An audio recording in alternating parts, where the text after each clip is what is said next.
Senator, Vice President, Democratic nominee for President. Who is Joe Biden?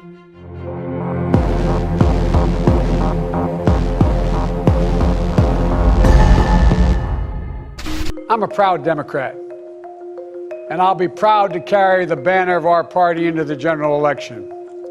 So it's with great honor and humility, I accept this nomination for President of the United States of America. On August 20th, Joe Biden accepted the Democratic Party nomination to run against incumbent President Donald Trump. He served as the U.S. Senator from Delaware for more than 3 decades, chairing the Committee on Foreign Relations for several years and the Senate Judiciary Committee for 8 years. Biden also served as Vice President for 2 terms during the Obama administration. Joseph Robinette Biden Jr. was born on November 20th, 1942 in Scranton, Pennsylvania. His family moved to Delaware when he was a young boy, and after graduating from law school in 1968, he joined a law firm in the city of Wilmington. He became active in the Democratic Party and was elected to the Newcastle City Council in 1970 and started his own law firm a year later. The Delaware Democratic Party urged Biden to run for the U.S. Senate against popular Republican incumbent J. Caleb Boggs in 1972. With his family's rigorous campaigning, Biden won the race, becoming the 5th youngest U.S. senator in history. Around this time, however, a tragic car accident killed his wife and 1-year-old daughter and severely injured his 2 young sons. Biden was inconsolable, but his family encouraged him to honor his commitment to the people of Delaware, so he took the oath of office from his son's hospital room. Biden remarried in 1977 to Jill Jacobs. They had a daughter together named Ashley. Biden's foreign policy positions have included pushing for the limiting of arms sales to the former Soviet Union, promoting stability in the Balkans, calling for action to end the genocide in Darfur, and expanding NATO to include former Soviet bloc nations. Biden opposed the first Gulf War in the 1990s, but took a different stance during the second Gulf War in 2003. The president's policy, as well as the surge, are not working. Though he was critical of President George W. Bush's handling of the war, his claims that he opposed the invasion from the very moment it began are not true. Not only did Biden vote for the Iraq War, he strongly influenced Congress's decision to authorize the invasion in 2002. As chair of the Foreign Relations Committee in the Democrat-controlled Senate, he used his authority to choose the 18 witnesses for the Senate's Iraq hearings by selecting those with pro-war positions.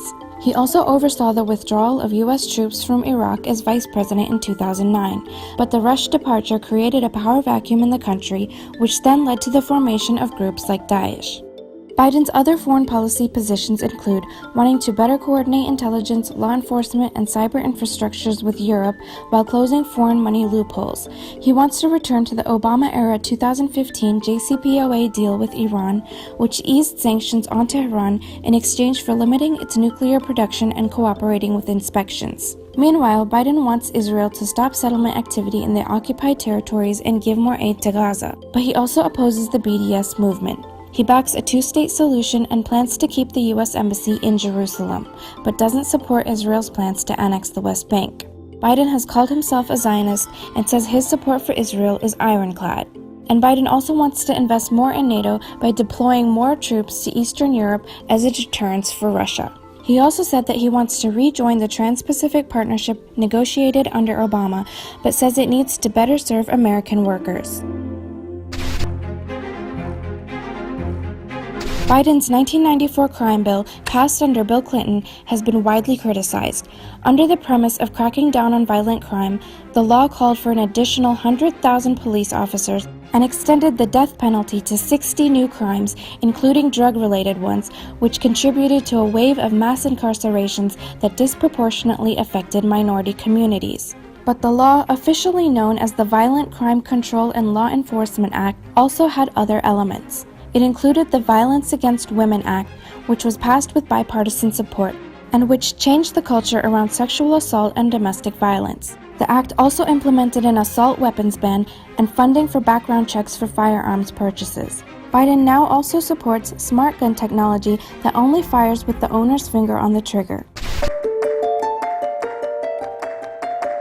Biden sparred with Donald Trump during the second presidential debate over immigration. Their kids were ripped from their arms and separated. And now they cannot find over 500 of sets of those parents, and those kids are alone. Nowhere to go. Nowhere to go. It's criminal. It's criminal. They said, look at these cages. President Trump built them. And then it was determined they were built in 2014. That was him. The cages were in fact built during the Obama administration and held many unaccompanied immigrant children from Central America. Children were also separated from their parents at the time, but just not at the same rate or as part of a formal, systematic policy as is being done under the current administration. During his time as vice president, Biden helped increase deportations of illegal immigrants from Latin America, but he prioritized those with criminal records. He now says he supports a path to citizenship for children who arrived illegally with their parents, but he doesn't support decriminalizing illegal border crossings and wants to increase screening procedures at the border. I won't traffic in fear and division. I won't fan the flames of hate. I'll seek to heal the racial wounds that have long plagued our country, not use them for political gain. During the first presidential debate, Biden called President Trump a racist who uses dog whistle language. Biden served under the first black president in the U.S. and chose a woman of color, Kamala Harris, as his running mate. In the 1970s, Biden was a staunch opponent of mandatory busing as a method of school desegregation, which has been misconstrued by critics as being pro-segregation. Biden claims he supported voluntary busing and orderly integration. In terms of the COVID-19 pandemic, Biden wants to ramp up free testing and mandate wearing masks in public, and he wants to create new temporary hospitals with the help of the Defense Department. In terms of healthcare, he says he wants to expand the Affordable Care Act, also known as Obamacare, by creating a public option like Medicare, referring to his plan as Biden Care. Some controversies do face Biden. He's often come under fire for inappropriate contact and comments towards women. Recently, he told a group of young Haitian girls in Florida that he'd like to see them dancing when they're older, and women have spoken out against his behavior in the past. At least 8 women have alleged that Biden either touched them inappropriately or violated their personal space in ways that made them uncomfortable. Before leaving office, Obama awarded Biden with the highest civilian honor, the Presidential Medal of Freedom, in 2017. This is Joe Biden's third attempt to run for president. He ran in 1988, but dropped out of the primary after being accused of plagiarizing part of his speech. He ran again in 2008, but lost to Barack Obama, who later took him on as his running mate. If elected this time, Biden would be the second Catholic president in U.S. history after John F. Kennedy.